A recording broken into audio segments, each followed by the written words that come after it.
हमारा जो है वो नेक्स्ट चैप्टर स्टार्ट हो रहा है मोलस्कन सक्सेस, लेकिन उससे पहले हम एक दफ़ा नज़र मार लेते हैं प्लेटिहेल्मिन्थ्स पे और लोफोट्रोकोज़ोआ हम इस वक्त पढ़ रहे हैं। यहाँ पर इस जगह नज़र मारने से पहले हम देख लेते हैं कि हमने खुद क्या सीक्वेंस बनाया था। तो वो आपके सामने अब ये सीक्वेंस कंप्लीट मौजूद है, विच इज़ लाइक के प्लेटिज़ोआ और प्लेटिहेल्मिन्थ्स, और उसके बाद प्लेटिज़ोआ के एक्स्ट्रा कौन से थे, फाइला। ठीक है, लेकिन उसके साथ साथ जो है वो अगर आप प्लेटिहेल्मिन्थ्स देखें तो हम प्लेटिहेल्मिन्थ्स की क्लासेस को जो है वो डिटेल में पढ़ के आए थे। जैसे टर्बिलेरिया था, ठीक है, टर्बिलेरिया था। फिर उसके बाद जो है वो नेक्स्ट था ट्रिमाटोडा। फिर उसके बाद एक और क्लास थी जिसका नाम था मोनोजीनिया। फिर उसके बाद जो है देयर वाज सेस्टोइडिया। तो ये हमारे पास क्लासेस थी चंद एक। उसके बाद फिर हमने कहा था कि ये कुछ एक्स्ट्रा फाइला हैं, माइनर फाइला, जो कि प्लेटिजोआ के हैं। देन वी डिस्कस दैट लोफोट्रोकोजोआ का कुछ मजीद फाइला है। तो ये हमने एक डिस्कशन की थी, and after that we forgot to discuss about the this cladogram. अब ये क्लेडोग्राम जो हमारे सामने है, इसमें आप क्लियरली देख सकते हैं कि अगर यहाँ से शुरू किया जाए, this is for example this is the ancestor. तो एक बात यहाँ पर जो है वो क्लियर है कि कुछ ऑर्गेनिज्म यहाँ पर ऐसे भी हैं which are not considered as monophyletic. For example आप यहाँ पर अगर देखते हैं तो ये आपको टर्बिलेरिया जो है, इससे पहले आपको वो मिलता है दो दो यहाँ पर आपको जो है वो स्टेरिक के साइंस मिलते हैं। इसका मतलब ये है it is actually not monophyletic, this may be a paraphyletic group. Turbellaria वो प्लेटिहेल्मिन्थ्स है which are free living. So इनके बारे में ये एज्यूम किया जाता है कि these may be are not as monophyletic as we consider them as a clade. This is not a clad.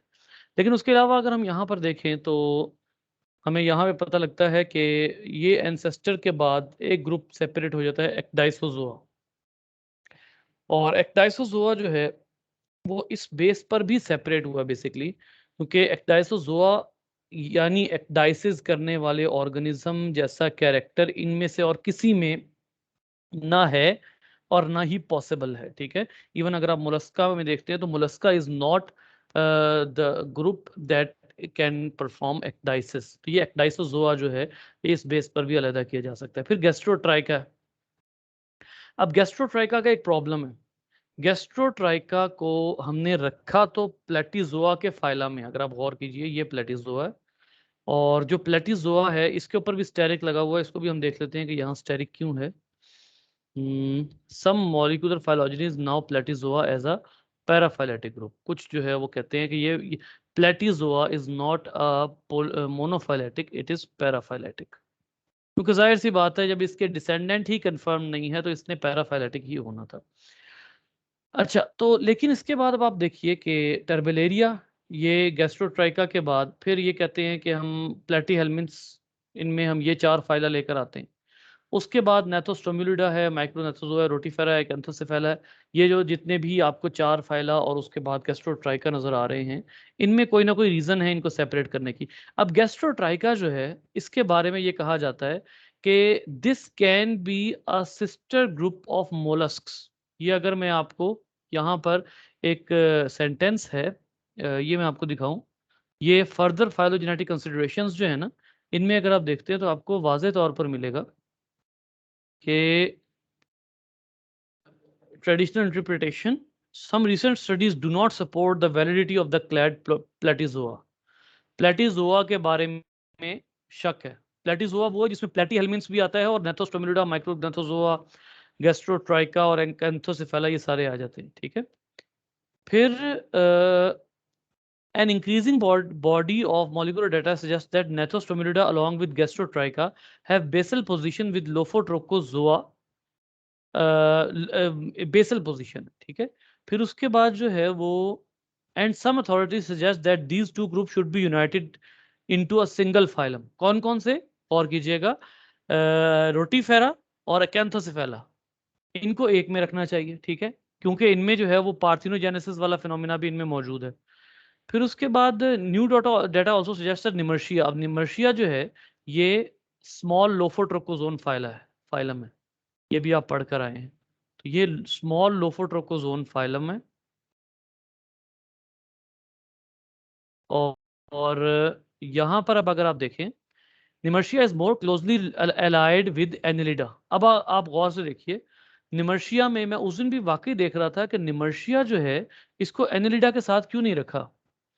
ये भी आता है यहाँ पे, ये रोटिफेरा आ गया ना, ये तो अदर फाइला, ये रहा निमर्शिया। निमर्शिया में कुछ ऐसे कैरेक्टरिस्टिक्स मौजूद हैं जिसकी वजह से आप इसको, you must be putting this with the Annelida. Complete digestive tract with anus, ठीक है।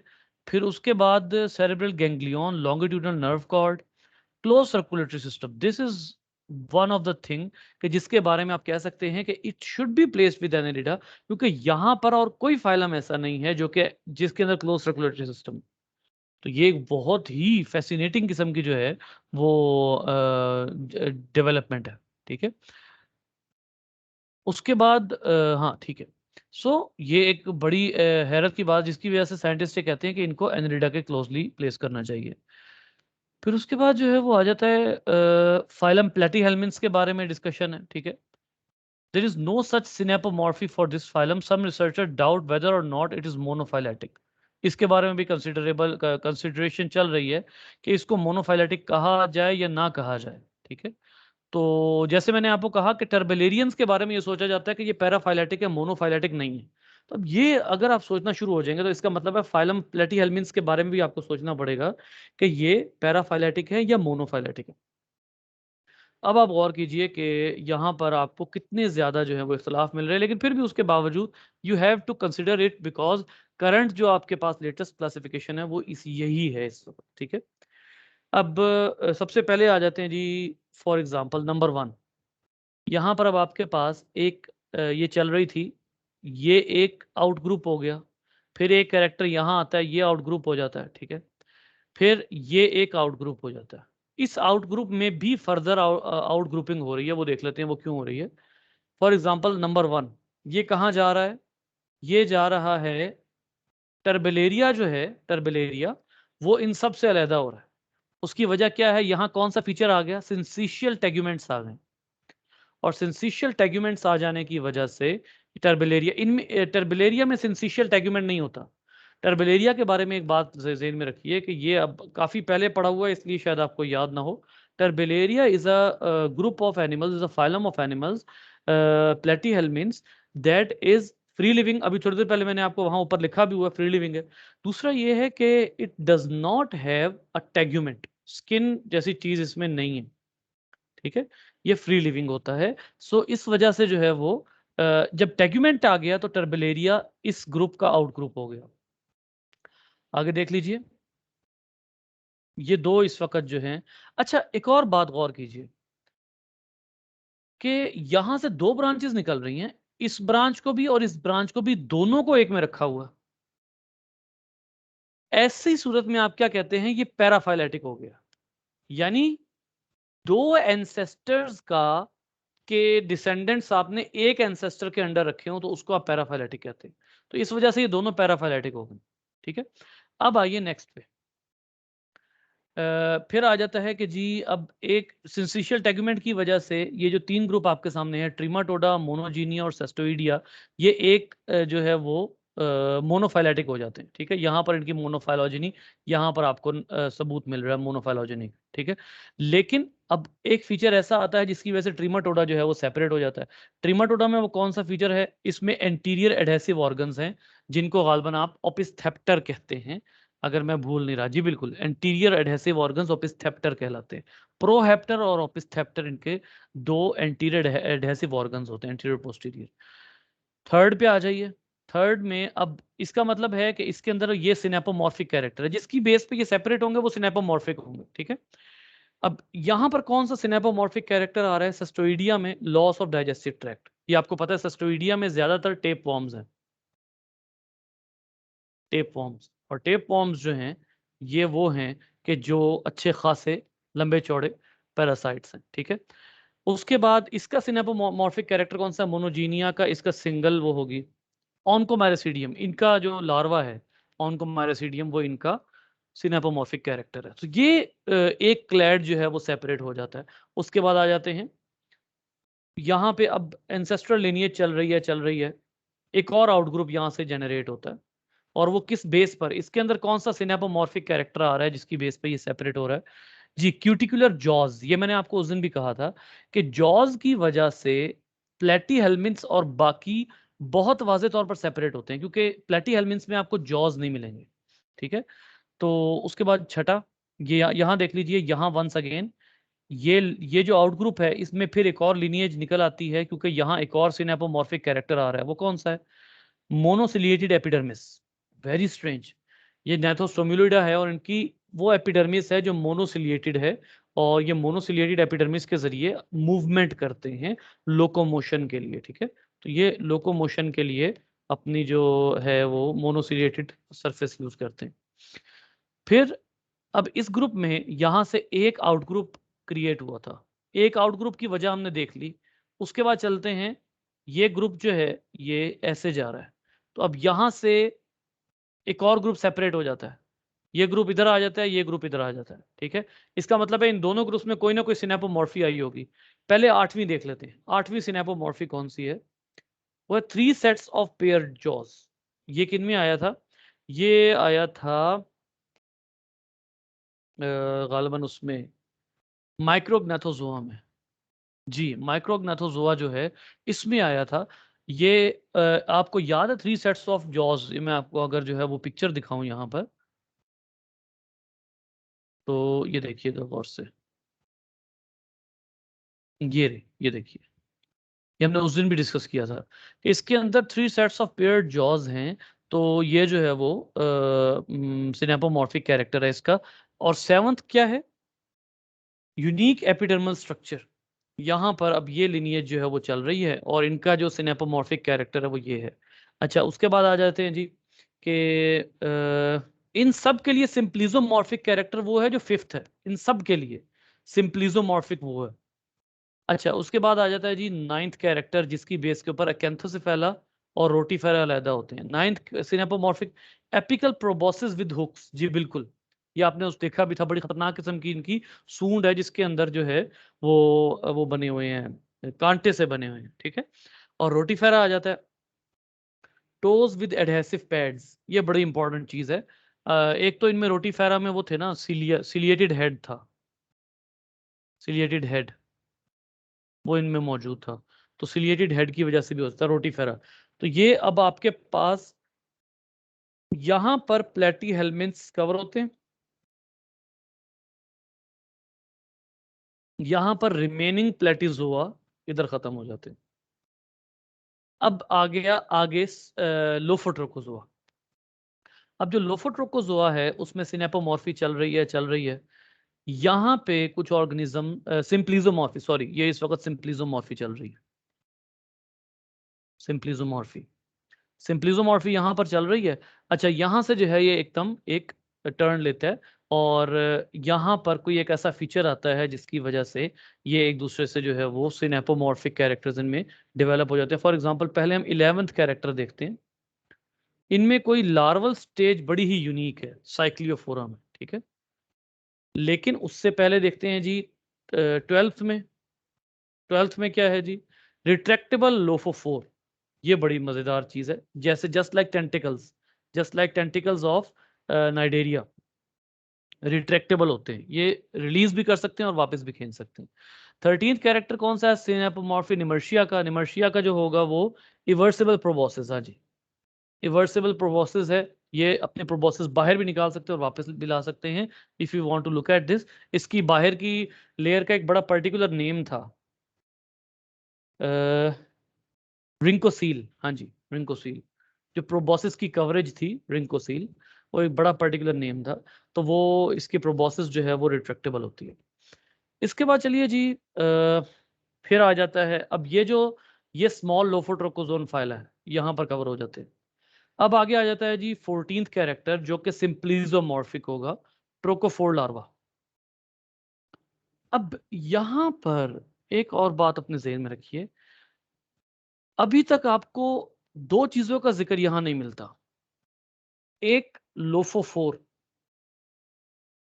अब लोफोफोर का जिक्र आपको कहां जाकर मिल रहा है? ये आपको मिला है निमर्शिया में। ये देखिए रिट्रैक्टेबल लोफोफोर 12th में एक्टोप्रोक्टा में लोफोफोर आपको यहां जाके मिल रहा है। और ट्रोकोफोर का प्रॉपर जिक्र जो है वो अब आगे आने वाला है। ये जो तमाम चीजें हैं ना, इसकी बुनियाद पे आप अब लोफोट्रोकोजोआ को मोनोफाइलेटिक इसीलिए नहीं कहते क्योंकि इसका नाम तो आपने रख दिया लोफोट्रोकोजोआ, लेकिन सब में ना तो लोफोफोर है ना ट्रोकोफोर है। सब में नहीं है। जैसे आप प्लेटीहेल्मिन्थ्स में देख लें, प्लेटीहेल्मिन्थ्स में सारे ना तो लोफोफोर्स हैं और ना प्लेटीहेल्मिन्थ्स में ट्रोकोफोर्स है। ना ट्रिमाटोडा लोफोफोर है, कोई लोफोफोर स्ट्रक्चर नहीं है, ट्रोकोफोर भी नहीं है। मोनोजीनिया में भी लोफोफोर भी नहीं बन रहा, ट्रोकोफोर भी नहीं बन रहा। टर्बलेरिया में भी लोफोफोर भी नहीं है, ट्रोकोफोर भी नहीं है। अब ऐसी सूरत में आपने इनको इसमें क्लासिफाई क्यों किया? Just on the basis of phylogenetic analysis. इस बेस के ऊपर आपने इनको जो है वो मोनोफाइलेटिक बना दिया, वरना these can not be regarded as monophyletic. Lophotrochozoa आपने किस वजह से रखा है, अब मैं वो आपको बताता हूँ। वो आपने इस वजह से रखा है क्योंकि इनके जो मेजर फाइला हैं एनेलिडा, मोलस्का और एक्डाइसोजोआ, इनमें कुछ इस तरह के स्ट्रक्चर्स बनते हैं जो लोफोट्रोकोजोआ जो है, जिनकी वजह से इनका नेम रखा गया है। वरना एक बात तय है, एक बात तय है कि ये जो दरमियान में गैस्ट्रोट्राइका से लेकर, अगर मैं इसको थोड़ा सा यहाँ पर बताने की कोशिश करूं, गैस्ट्रोट्राइका से लेकर और निमर्शिया तक, गैस्ट्रोट्राइका से निमर्शिया तक, these all are smaller phyla. और इनको जो है और इस ग्रुप, इस चैप्टर का नाम भी यही, चैप्टर नंबर 10 का नेम भी यही है। ये देखिए लिखा हुआ है द स्मॉलर लोफोट्रोकोजोन फाइला। ये तमाम स्मॉलर फाइला हैं and these may or may not have lophophore and trochophore. इन सब में से सिर्फ आपको एक्टोप्रोक्टा में लोफोफोर मिला है। ठीक है, इसका मतलब ये है कि इनको फाइलोजेनेटिक बेसिस के ऊपर लोफोट्रोकोजोआ में शामिल किया गया है। These do not necessarily have the lophophore और ट्रोकोफोर। ठीक है, हाँ, लेकिन उसके बाद आगे बात आ जाती है। तो ये कहते हैं कि जी आगे आइए 14th पे, ट्रोकोफोर ला रहा हूं। अब जो 14th से आगे है ना, 14th में ये सिंप्लिजोमॉर्फिक कैरेक्टर है बाकियों के लिए। एक बात मैं आपको बता दूं कि ये जो 14th कैरेक्टर है ना, ये बाकियों के लिए सिंप्लिजोमॉर्फिक है। इन सब के लिए, यहां से लेकर और यहां तक, इन सब के लिए ट्रोकोफोर लार्वा सिंप्लिजोमॉर्फिक है। लेकिन अगर आप यहां की बात करते हैं तो ये अपने पिछले एंसेस्टर्स के हिसाब से सिनेपोमॉर्फिक कैरेक्टर है। ठीक है, तो trochophore larva is a symplesiomorphic as well as synapomorphic. So इन सब में ट्रोकोफोर लार्वा मौजूद है। अच्छा, लेकिन 15th पे आप देखते हैं कि एनालिड्स जो हैं ये सेपरेट हो जाते हैं। उसकी वजह क्या है? इनके पास पेयर्ड एपिडर्मल सीलिया है। एपिडर्मल सीटा, सीटा आपको पता है ना कि ये जो एनालिड्स होते हैं इनकी बॉडी में सेगमेंट्स होते हैं, इनकी बॉडी में सेगमेंट्स मौजूद होते हैं। और ये जो सेगमेंट्स होते हैं ये बेसिकली हर सेगमेंट के नीचे सीटा होते हैं। ये अपनी मूवमेंट के लिए सीटा नाम का एक स्ट्रक्चर जो है वो यूज करते हैं। तो ये सीटा की वजह से आप कहते हैं कि इनके अंदर ये इनका सिनेपोमॉर्फिक कैरेक्टर है। 16th पे आ जाइए, body enclosed by dorso ventral valves. ये ब्रैकियोपोड्स हैं। अब ब्रैकियोपोडा को आपने पढ़ा एक्चुअली किस में है? स्मॉलर लोफोट्रोकोजोन फाइलम में। गौर कीजिए, अभी आपने इस चैप्टर में ब्रैकियोपोडा पढ़ा है, लेकिन ब्रैकियोपोडा को प्लेस किया जा रहा है इनके साथ। किस वजह से? कि ये एक बड़ा ही जबरदस्त और बड़ा एडवांस्ड ग्रुप है। ब्रैकियोपोडा के चंद फीचर्स बड़े मजे के हैं। ये सिलोमेट्स है सबसे पहली बात, which actually excludes them from all minor phyla. इनका सिलोमेट होना इनको बाकियों से निकाल देता है। ठीक है, फिर उसके बाद ओपन सर्कुलेटरी सिस्टम। अच्छा, ये इनका जो फीचर है ये मोलस्क से मिलता है। ठीक है, फिर हॉर्स शू शेप्ड लोफोफोर, इनमें भी लोफोफोर बन रहा है। तो बेसिकली इनका जो सर्कुलेटरी सिस्टम है वो फीचर इनको उनसे निकाल देता है। तो आप ब्रैकियोपोडा को, आपने इनको स्मॉल फाइला के चैप्टर में जरूर पढ़ा है, but Brachiopoda is placed as a basal group of Mollusca, which is very strange. अच्छा, 16th पे आ जाइए। तो body enclose by dorso ventral valves. अब डॉर्सो वेंट्रल वॉल्व्स और किस में होते हैं? अगर आप यहां पर गौर करें, कोई बता सकते हैं डॉर्सो वेंट्रल वॉल्व्स और किस में होते हैं?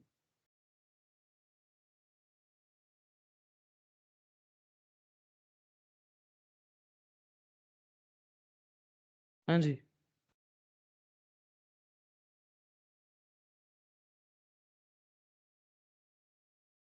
डॉर्सो वेंट्रल वॉल्व्स बेटा और होते हैं बाइवेल्विया में।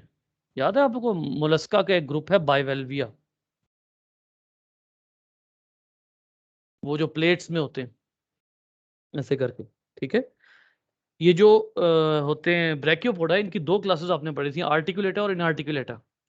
एक आर्टिकुलेट होता है, एक इनआर्टिकुलेट होता है। ये देखिए, ये ये आर्टिकुलेटेड है, ये इनआर्टिकुलेटेड है। ठीक है, तो ये इनके दो शेल्स की वजह से इनका जो है वो, हम कहते हैं कि ये डोर्सल वेंट्रोसो वेंट्रल वॉल्व्स होते हैं। आखिरी कैरेक्टर जो सिनेपोमॉर्फिक है मोलस्का का, वो क्या है? Body enclosed by lateral valves. इनमें लेटरल वॉल्व्स होते हैं, इनमें डोर्सो वेंट्रल होते हैं। ये बड़ा फर्क है बेटा, इसको ज़हन में रखिएगा। डोर्सो वेंट्रल वॉल्व और हैं और लेटरल वॉल्व्स और हैं। इनमें लेटरल हैं, इनमें डोर्सो वेंट्रल। जी, फरमाइए, कोई सवाल?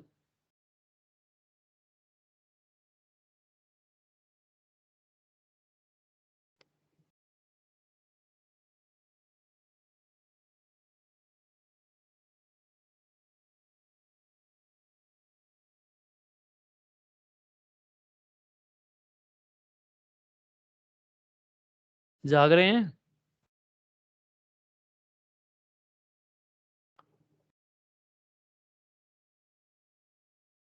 ऐसा तो नहीं डर के मारे क्लास ऑन करके छोड़ जाते हैं? नो सर, सुन रहे हैं। सर सुन रहे हैं, जाग रहे हैं, अभी तो जागे हैं डाइवर्सिटी की वजह से। अच्छा,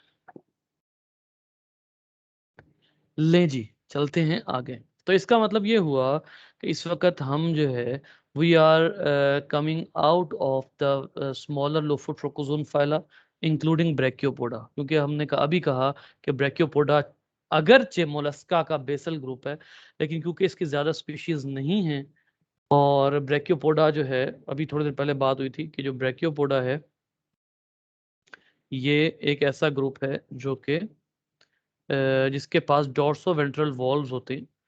तो इस वजह से इसको जो है वो हम किसका बेसल ग्रुप बनाते हैं? मोलस्का का।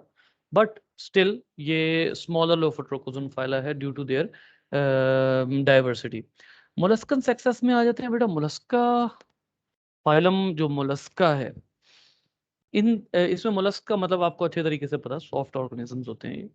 और ये वो ऑर्गेनिजम्स हैं जिनका किसी जमाने में, जिनके जाइंट्स मौजूद थे। आज भी जाइंट्स तो हैं, बट उतनी तादाद में नहीं है। इनका एक ग्रुप था जिसको कहा जाता है सेफलोपोडा, आज भी मौजूद है वो। और सेफलोपोडा वो क्लास है मोलस्का की, कि जिनके लिटरली सर पे पैर होते हैं। सेफलोपोडा, सर पे पैर। और ये सिर्फ कौन हो सकते हैं? ऑक्टोपस और स्क्विड्स, वो वाला जो ग्रुप है, उनको हम सेफलोपोडा जो है वो कहते हैं। और ये किसी जमाने में बहुत ही ज्यादा थे, लेकिन किसी वजह से, ड्यू टू एनी रीजन, खास तौर पर दूसरे वर्टिब्रेट्स का एज ए प्रेडेटर आ जाना। यहाँ वाज़ेह तौर पर लिखा हुआ है कि वर्टिब्रेट्स का एज ए प्रेडेटर आ जाना इनके लिए एक इनकी डाइवर्सिटी में यकदम ड्रॉप का बायस बना।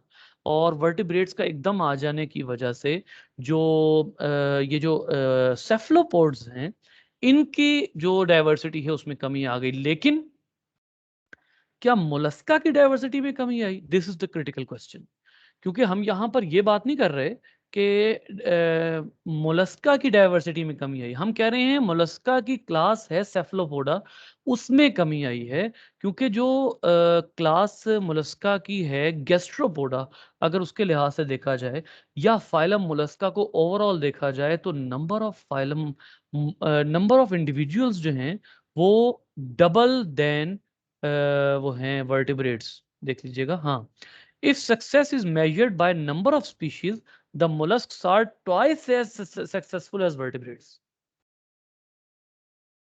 वो एक क्लास जो थी जिसको आपने सेफलोपोडा कहा था, that was not actually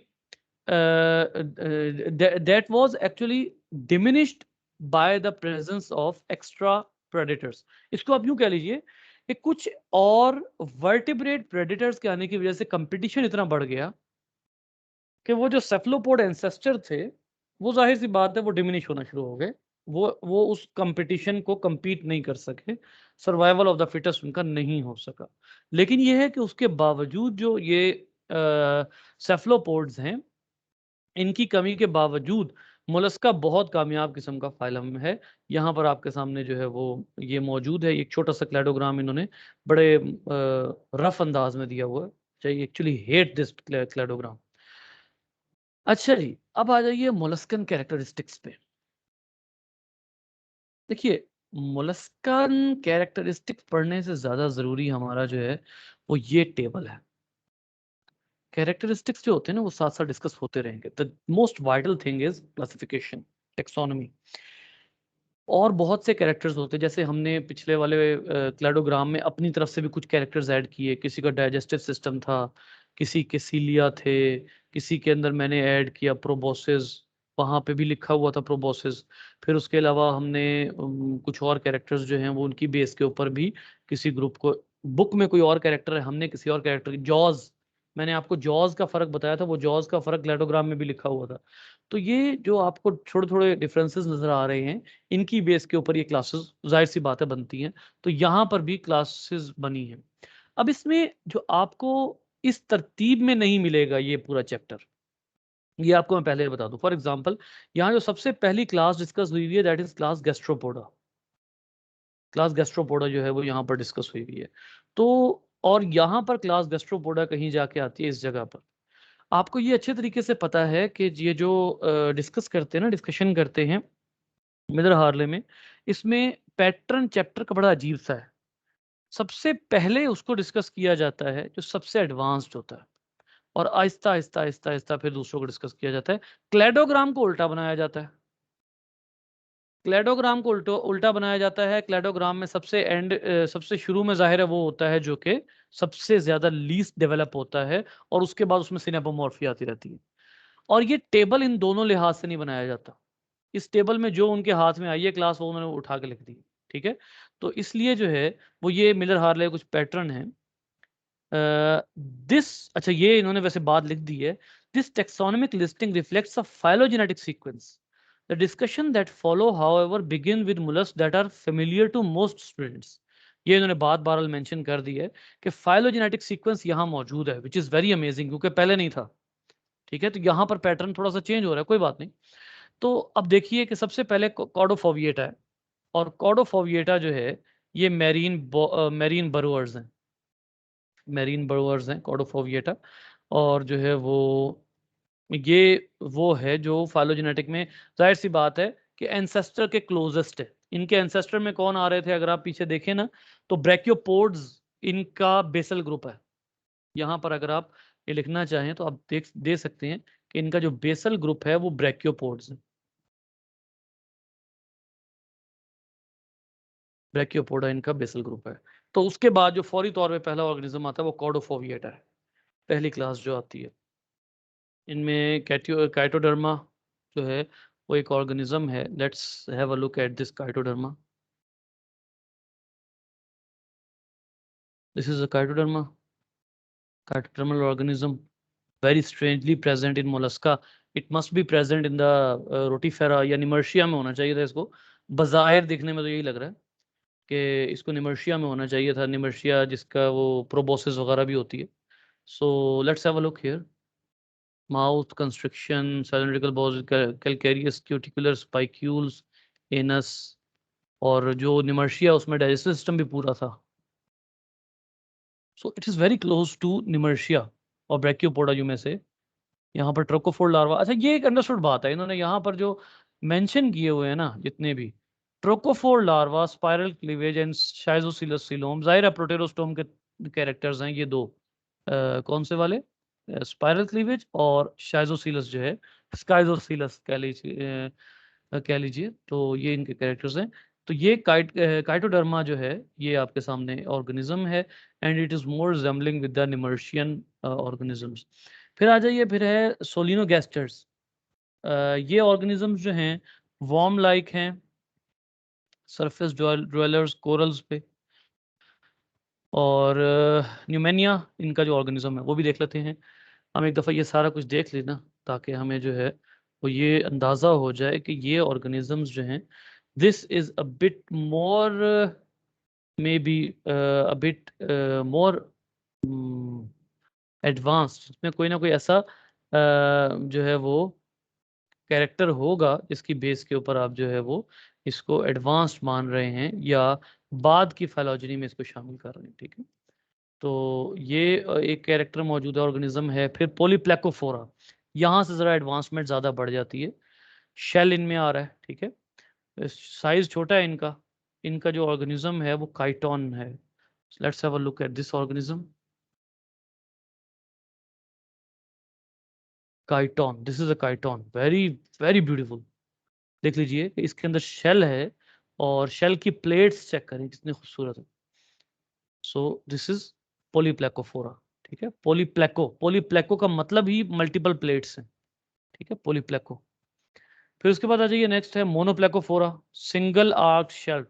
ठीक है, और नियोप्लिनिया. अंदाजा कर सकते हैं आप ये मोनोप्लेकोफोरा है तो इनके अंदर क्या ऐसा कैरेक्टर होगा कि नियोप्लिनिया.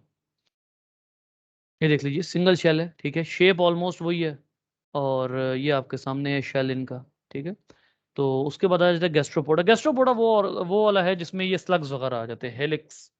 और ये गैस्ट्रोपोडा जो है वो ऑर्गेनिजम्स आ जाते हैं. यहाँ पर मैं बजाय हर एक का अलग नाम लिख के गैस्ट्रोपोडा लिख देता हूँ. पियोडा लिखा गया. ये गैस्ट्रोपोड्स हैं. ठीक है, इनके ये डिफरेंट तरह के शेल्स हैं. इनके शेल में बड़ी ज़बरदस्त किस्म के जो हैं वो मैं इंशाल्लाह जब गैस्ट्रोपोडा पढ़ाऊंगा तो मैं आपको बताऊंगा. इनके जो शेल्स हैं वो बड़े ज़बरदस्त किस्म की इनकी फॉर्मेशन है जो बाकियों से डिफरेंट है. ठीक है, सेफ्लोपोडा. सेफ्लोपोडा में मैंने आपको बता दिया, Loligo, squid, octopus, Nautilus. Nautilus क्या होता है ये भी देख लेते हैं. नॉटिलस, सेफ्लोपोड. ये देखिए, ये नॉटिलस है, और ये जितने हैं ये सारे खाए जाते हैं. ये इस साइज के हैं कि इनको बकायदा खाने के तौर पर यूज किया जाता है. नॉटिलस को भी, लॉलिगो को भी, स्क्विड को भी, ऑक्टोपस को भी, सबको जो है यूज किया जाता है. They have their feet on their head. And there is Bivalvia. Bivalvia को आपको बहुत जगह Scaphopoda. Let's have a look at Scaphopoda. ये काम ना मैं हर फाइलम में करूंगा. उसकी वजह ये है कि ये स्केफोपोडा देख लीजिए. ये भी ऑर्गेनिज्म जो है वो स्केफोपोडा की एटिमोलॉजी में आपको बताता हूँ अभी, लेकिन इसका भी शेल प्रॉपर है. ये भी इसकी जो है वो देखते हैं, एटिमोलॉजी ऑफ पोडा. ये क्या है? Boat foot. बोट की तरह के इनके स्कैफे जो है उसका मतलब है बोट, और पॉड जो है वो फुट है, बोट फुट. जस्ट लाइक वो जो ओर नहीं होते कश्ती के, वो जिसके जरिए आप कश्ती चलाते हैं. ठीक है, उस तरह के जो है वो इनके फीट होते हैं. तो this is these are the Scaphopoda. ठीक है, सो वेरी ब्यूटीफुल ऑर्गेनिजम्स. हाँ, इनमें अच्छा, मेरा ये आपको मैं बता रहा था कि मैं हर फाइलम से पहले करूँगा, क्यों? क्योंकि थोड़ा-सा हमें ये पता लगे कि अगर हम आम तौर पर इन ऑर्गेनिज़म्स को देखते हैं तो क्या हम पहचान पाते हैं कि नहीं पहचान पाते? कि ये चलें फ़र्ज़ कर लें कि आप एक ऑर्गेनिज़्म को देखते हैं, क्या आप ये बता सकते हैं कि नहीं कि वो मोलस्का से ताल्लुक़ रखता है? एक तो ये है ना कि आपको पता है कि स्लग्स होंगे तो वो मोलस्का होगा, फिर आपको ये पता है कि जी वो लॉलिगो होगा तो वो मोलस्का होगा, वो स्क्विड होगा तो वो मोलस्का होगा। जो बाकी क्लासेस हैं उनका क्या, उन ऑर्गेनिजम्स का क्या? तो वो हम पॉलीप्लेकोफोरा, मोनोप्लेकोफोरा, कॉर्डोफोविएटा तो थोड़ा सा पहचानना मुश्किल है कि ये मोलस्क होगा, क्योंकि वो निमर्शिया से काफी ज्यादा या ब्रैकियोपोड से काफी ज्यादा रिजेम्बलेंस रखता है, तो वो एक अलग बात है। लेकिन बाकी कम से कम पॉलीप्लेकोफोरा, मोनोप्लेकोफोरा, गैस्ट्रोपोडा, सेफलोपोडा, बाइवेल्विया, ये वो हैं, इवन स्कैफोपोडा, जिनकी पिक्चर देख के हमें अंदाजा हो जाना चाहिए कि this is related to phylum Mollusca. ठीक है, क्लास बाद की बात है, उसके ऊपर कमांड बाद में आती है आहिस्ता आहिस्ता, लेकिन ये कम से कम हमें जो है वो अंदाजा होना चाहिए। सो बेटा फाइलम मोलस्का में खास तौर पर जो चंद एक चीजें देखने वाली हैं वो वो यहाँ पर हम इनके हवाले से देख लेते हैं। इन्होंने सबसे पहले जनरल कैरेक्टरिस्टिक्स बताए हुए हैं। एक बात मैं आपको बता दूं कि ये जनरल कैरेक्टरिस्टिक्स जो हैं ये सबके लिए सिमिलर नहीं है। उन्होंने आपको सबसे पहले ही कह दिया है कि जो टेक्स्ट अरेंज हुआ हुआ है वो उस लिहाज से अरेंज हुआ हुआ है जिस लिहाज से स्टूडेंट्स इन ऑर्गेनिजम्स को जानते हैं। इसका मतलब ये है कि आपको जो कैरेक्टरिस्टिक्स बताए जा रहे हैं, these are more similar to you, but these are not necessarily present in all organisms. For example यहाँ पे आपको मिलेगा हेड, फुट और विसरल मैस। अब हेड, फुट और विसरल मैस सब में नहीं होता, उनमें चेंज आ रहा होता है, उनमें जरा थोड़ा सा डिफरेंस आ रहा होता है, उनमें थोड़ा सा जो है वो फर्क आ रहा होता है, जिसकी वजह से हम परेशान हो जाते हैं। सो हेड, फुट और विसरल मैस और उसके अलावा मेंटल वगैरह, ये देख लीजिए, ये आपके सामने जो है वो दो रीजन्स हैं बॉडी के। इसी ऑर्गेनिज्म को एक दफा डिटेल में डिस्कस कर लेते हैं, फिर उसके बाद में जाएंगे। ये देखिए, ये आपके सामने एक ऐसा ऑर्गेनिज्म है which is actually A gastropod. बेटा गैस्ट्रोपोड का क्या मतलब होगा?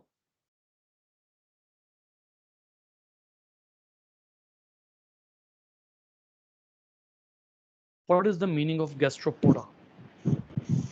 सर गैस्ट्रो स्टमक और पोडा मतलब नहीं पता। है, अभी तो बताया था, पोडा का तो सबसे आसान मतलब है जी। Sir foot. हाँ जी, Gastropoda, organisms that use their belly as their foot. क्योंकि ये इनके पास कोई सेपरेट ऐसा स्ट्रक्चर तो होता नहीं है कि ये उसको एज ए फुट यूज करें। So basically these organisms use their muscles on their belly as a feet. तो ये जो ऑर्गेनिज्म इस वक्त आपके सामने बना हुआ है ये गैस्ट्रोपोडा का बना हुआ है, ये और नहीं है। जैसे अभी आप जो है वो जब सेफलोपोडा देखेंगे तो उसकी बॉडी की फॉर्मेशन ही और है। ठीक है, अब यहाँ पर जो है ये आपके सामने ऑर्गेनिजम्स, एक ऑर्गेनिज्म मौजूद है which has this head and foot, two reasons of the body. लेकिन उसके बाद हेड के फौरन बाद एक और पूरा रीजन स्टार्ट होता है which is known as visceral mass. This whole region is called as visceral mass. ठीक है, यहां पर सारे ऑर्गन्स मौजूद होते हैं। और एक बात आपको और बता दूं कि except Cephalopoda all have open circulatory system. सिर्फ सेफलोपोडा वो होता है जिसमें क्लोज सर्कुलेटरी सिस्टम होता है। Cephalopoda is the most advanced class may be of the phylum Mollusca. ठीक है, तो ये सिर्फ इनमें होता है। अब ये इसकी इनके पूरी बॉडी जो है वो एक हीमोसील के तौर पर एक्ट कर रही होती है। इनके अंदर जो है वो ब्लड मूव कर रहा होता है मुस्तकिल। एक साइड से अगर हम शुरू होते हैं, माउथ है, सेंसरी ऑर्गन के तौर पर आइज मौजूद हैं, स्टमक है, फिर उसके बाद डाइजेस्टिव ग्लैंड्स हैं। उसके बाद चलते हैं, इन तमाम चीज़ों को छोड़ दीजिए, ग्लैंडुलर, ये ग्लैंडुलर कोई ऐसा स्ट्रक्चर बना हुआ है ब्लू कलर का। फिर ये सिलोम, सिलोम में ये हार्ट मौजूद है। ठीक है, हार्ट जो है वो ब्लड का फ्लो आपको साफ तौर पर एरोज के जरिए पता लग रहा है कि हार्ट जो है वो यहाँ से पंप करता है और जो ब्लड होता है वो यहाँ से बेसिकली ऑक्सीजनेट होता है। क्यों? क्योंकि ये मेंटल है, ये मेंटल कैविटी है। इस पूरे पोर्शन को आप मेंटल कैविटी कहते हैं। If I mark it with another colour, यहाँ पर देखिए ये पूरा पोर्शन जो है ये मेंटल कैविटी कहलाता है। और यहाँ से जो है वो फिर what ever is the case कि किस तरह से सर्कुलेशन होती है वो अभी हमारा मसला नहीं है, क्योंकि यहाँ वाजे तौर पर आपको यूं लग रहा है कि जैसे ब्लड आएगा और हार्ट से फिर वापस चला जाएगा, ऐसा नहीं है। ठीक है, वो हम इंशाल्लाह देखेंगे कि इनमें सर्कुलेशन कैसे होती है। सो ये रीजन जो है ये मेंटल कैविटी कहलाता है, ये रीजन। ठीक है, मेंटल, अब आपको दो यहाँ पर वर्ड्स मिल रहे हैं, एक है मेंटल और एक है मेंटल कैविटी, दो डिफरेंट चीजें। ठीक है, मेंटल जो है ये इसके बाहर की यूं कह लीजिए एपिडर्मल लेयर है। इस गैस्ट्रोपोर के आउटसाइड की एपिडर्मल लेयर है, और मेंटल कैविटी वो है बेसिकली एक ऐसी कैविटी जिसको मेंटल ने कवर किया हुआ। गौर कीजिए, ये और उसके बाद यहां से फिर मेंटल, ये जो सारा रीजन है ये ऐसी कैविटी बनी हुई है जिसको मेंटल लेयर ने कवर किया हुआ। तो मेंटल और मेंटल कैविटी दोनों डिफरेंट चीजें होती हैं। फिर एक और ये है कि इनकी एनस जो है वो मेंटल कैविटी में ओपन होती है। इंटेस्टाइन आपके सामने है, हार्ट आपके सामने है, सीलोम, ग्लैंडुलर, मेंटल। अब ये बड़ी ही इंपॉर्टेंट लेयर है, बहुत इंपॉर्टेंट लेयर है। वजह क्या है? It has to secrete the shell. ये शेल सिक्रीट करते हैं। अच्छा, यहां पर इन्होंने वाज़ेह तौर पर between the mantle and the foot there is a cavity space called mantle cavity. The mantle cavity opens outside and function in gas exchange, excretion, elimination of digestive waste and release of reproductive products. यहाँ से सारा कुछ होता है। लेकिन जो important बात यह है कि जो मेंटल लेयर है उसने शेल सिक्रीट करना होता है, एपिडर्मल शेल जो होता है वो सिक्रीट करना होता है। उसके ऊपर बाद में आते हैं। एक ऑर्गन रह गया जो हम डिस्कस करने से रह गए, वो है रेड्यूला। रेड्यूला बेटा बेसिकली इनकी टंग है, जबान है। अब इस रेड्यूला का स्ट्रक्चर मैं आपको बताता हूँ। रेड्यूला बेसिकली आरी की तरह होती है। जैसे हम आरी देखते हैं ना, हम लकड़ी काटते हैं तो आरी हम उसके ऊपर फेरते हैं। तो ये रेड्यूला जो है वो एक काइटिनस लेयर है। ये आपके सामने ये देखिए, ये रेड्यूला की ये काइटिनस लेयर है। ये जो आपके सामने, बल्कि मैं कहीं और पर मेंशन कर देता हूँ, यहाँ एक और मेंशन हुई हुई है चीज़, तो मैं यहाँ मेंशन करूँगा। ये काइटिनस लेयर है, और इस काइटिनस लेयर के ऊपर जो है वो स्पेशल किस्म के स्पाइन्स लगे हुए हैं।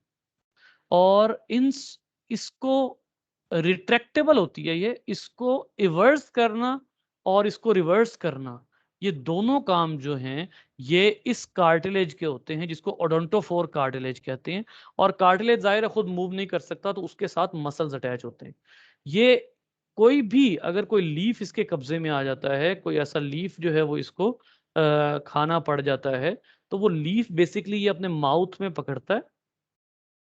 For example this is a leaf. वो लीफ बेसिकली अपने माउथ में पकड़ता है, और उसके इर्द गिर्द अपनी ये जो स्पाइंस वाली टंग है, ये उसके इर्द गिर्द जो है वो टू एंड फ्रो मूव करता है। इसकी वजह से ये लकड़ी की तरह ये लीफ जो है वो कटता चला जाता है। जैसे फॉर एग्जाम्पल यहाँ पर आप देखिए, उसने बकायदा लिखा हुआ है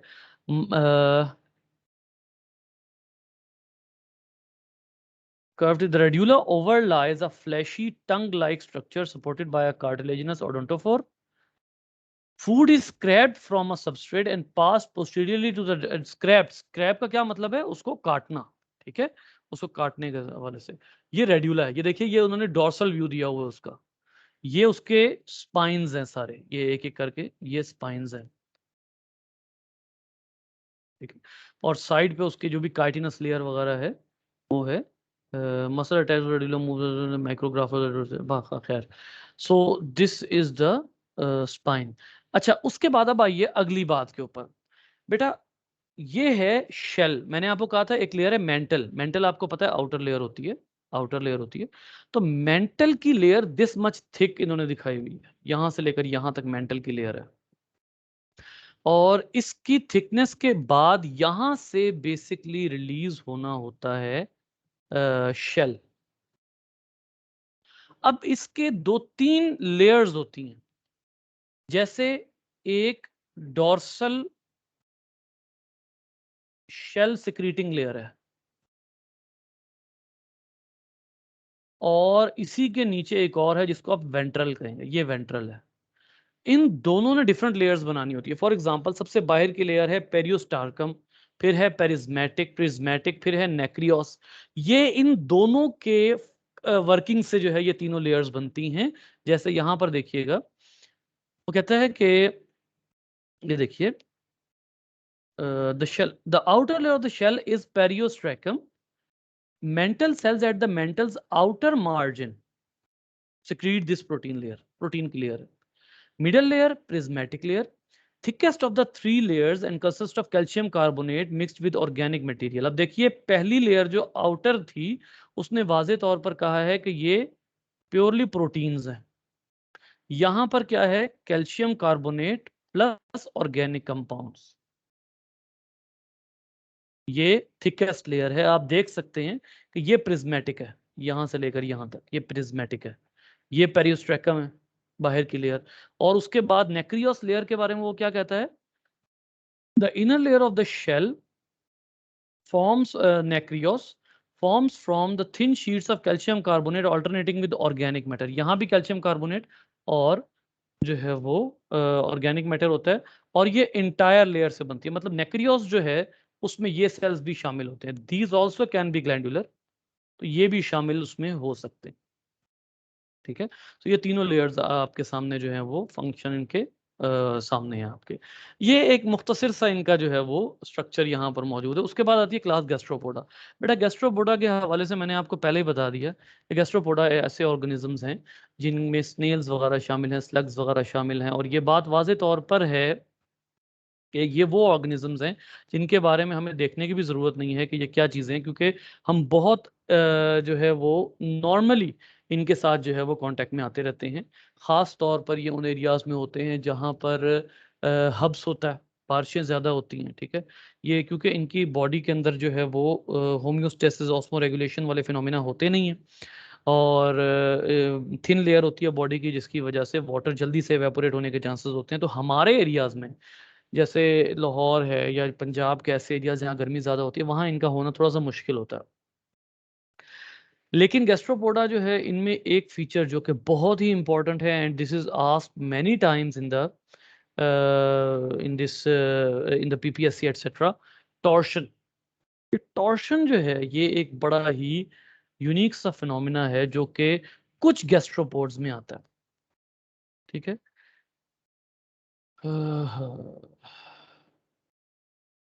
एक मिनट ठहरिएगा। हाँ, ये जो गैस्ट्रोपोड्स, सारे गैस्ट्रोपोड्स ऐसे नहीं हैं जिनमें टॉर्शन आए। ठीक है, बट ये कुछ ऐसे गैस्ट्रोपोड्स हैं जैसे स्नेल्स, आमतौर पर इनमें जो है वो टॉर्शन होती है। And this is a very important and successful phenomena. ठीक है, इनमें सक्सेसफुल, ये सक्सेसफुल किस वजह से है, खास तौर पर टॉर्शन की वजह से immediate retraction inside the shell. जब इन्होंने किसी प्रेडेटर से बचना होता है तो ये अपने आप को फौरी तौर पर, खास तौर पर आपको पता है कि बॉडी का सबसे वीक पार्ट कौन सा है, हेड। तो टॉर्शन एक खास पर्पस के लिए यूज होती है कि जब कोई प्रेडेटर आए तो ये ऑर्गेनिज्म जब शेल के अंदर जा रहे हों तो सबसे पहले जो चीज अंदर जाए वो हेड। तो टॉर्शन इसमें भी बहुत हेल्प करती है। जैसे फॉर एग्जांपल सबसे पहले तो यहाँ देखिए, torsion is a 180 degree clock counter clockwise twisting of the visceral mass. Viscera आपने देख लिया, mantle and mantle cavity. Visceral mass आपको पता है जहां सारे ऑर्गन्स हैं, मेंटल वो स्किन जहां से शेल रिलीज होना है, मेंटल कैविटी जहां गिल्स हैं। ठीक है, torsion positions the gills, anus and opening from the excretory and reproductive system just behind the head and nerve cord। गौर कीजिएगा अब इसमें, ये एक ऑर्गेनिज्म है आपके पास, इसकी मेंटल कैविटी पीछे की तरफ है। अब अगर ये ऑर्गेनिज्म शेल के अंदर जाना चाहता है तो इसका मतलब ये है कि इस ऑर्गेनिज्म ने ये ऑर्गेनिज्म पहले अपना हेड एंटर करेगा और अपना फुट एंटर करेगा और बाद में अंदर जाएगा। अब इसकी कंप्लीट टॉर्शन हो रही है एंटी क्लॉकवाइज हो रही है और 180 डिग्री पे। कैसे कि इसकी मेंटल कैविटी फ्रंट पे आ गई है। अब जब ये एंटर करेगा शेल के अंदर तो सबसे पहले इसका हेड अंदर जाएगा। रिट्रैक्टर मसल्स, जिन्होंने रिट्रैक्ट करना है, जिन्होंने इवेड के काबिल बनाना है ना इसको, जब प्रेडेटर आएंगे तो ये अपने शेल में इवेड हो जाएगा। ठीक है, तो इवेड के काबिल जिन मसल्स ने बनाना है वो मसल्स जो हैं उनकी शेप भी चेंज हो गई है। फिर डाइजेस्टिव सिस्टम, क्योंकि ये पूरा घूम गया ना, ये ऐसे हो गया, ये हिस्सा इधर आ गया, ये हिस्सा इधर आ गया।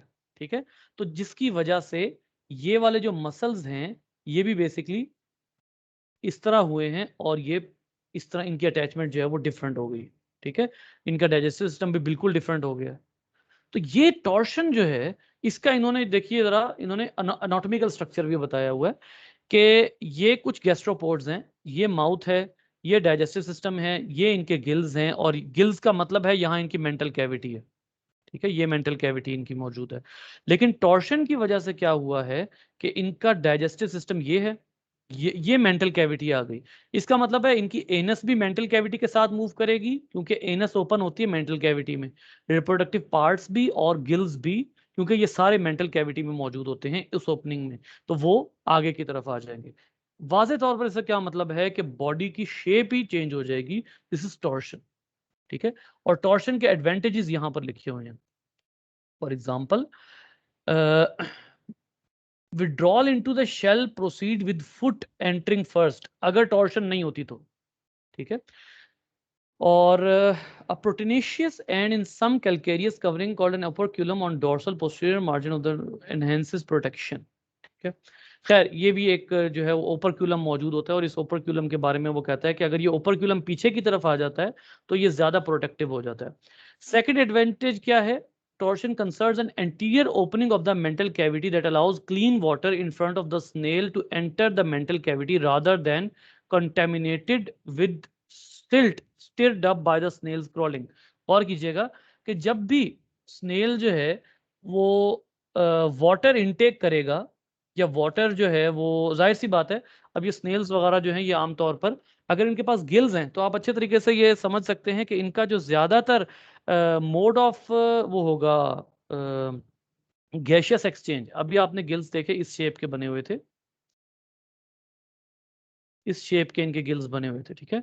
तो इसका मतलब है कि अगर ये गिल्स हैं तो इसका स्ट्रेट फॉरवर्ड मतलब ये है कि इन गिल्स के ऊपर से वाटर ने गुजरना है, और यहां पर जो भी एक्सचेंज होना है वो वाटर के जरिए होना है, ठीक है। तो लेकिन इनकी स्किन भी एक्सचेंज करती है, स्किन गैशियस एक्सचेंज भी होता है। तो लेकिन मेंटल कैविटी का आगे आने का फायदा ये होगा कि गिल्स आगे को आ जाएंगे, तो जो क्लीन वाटर है हेड के पास पास जो क्लीन वाटर है उससे जो भी एक्सचेंज होना होगा वो हो जाएगा। तो ये एक और एडवांटेज है। अच्छा जी, सेंसरी ऑर्गन भी फ्रंट पे आ जाते हैं, टॉर्शन की वजह से सेंसरी ऑर्गन भी फ्रंट पे आ जाते हैं, which make them sense more quickly rather than loosely, ठीक है जी बेटा, क्वेश्चन।